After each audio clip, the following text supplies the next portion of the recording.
Hello guys. तो guys आज हमारे पास है कोका कोला। आप सभी लोग इसे जानते होंगे और पी भी होगी। आज इस कोका कोला के साथ करने वाले ऐसा तगड़ा धमाका जो आपने कभी देखी नहीं होगी। इसमें आज हम मिलाने वाले हैं कोका कोला में नमक। ट्राई करके देखते हैं क्या होता है। तो गाइस आप वीडियो को लाइक करें और हमारा YouTube channel mister A to Z को सब्सक्राइब करें। छोटी बोतल के साथ ट्राई करेंगे, नमक डाल के देखेंगे क्या होता है। ओ माय गॉड, ये तो पहले ही हो रही है, ऊपर आ रही है। चलो इसमें नमक डालते हैं जल्दी से।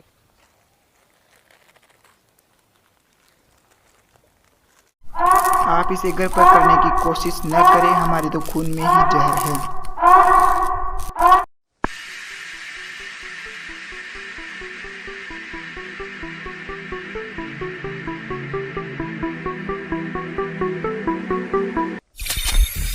ये क्या होता है, जल्दी से।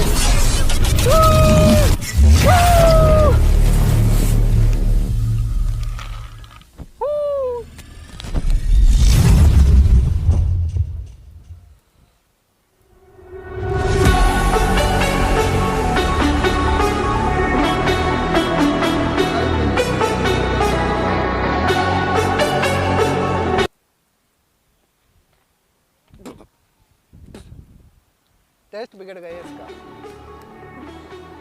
दूसरी बोतल है हमारे पास बड़ी वाली, इसके साथ देख।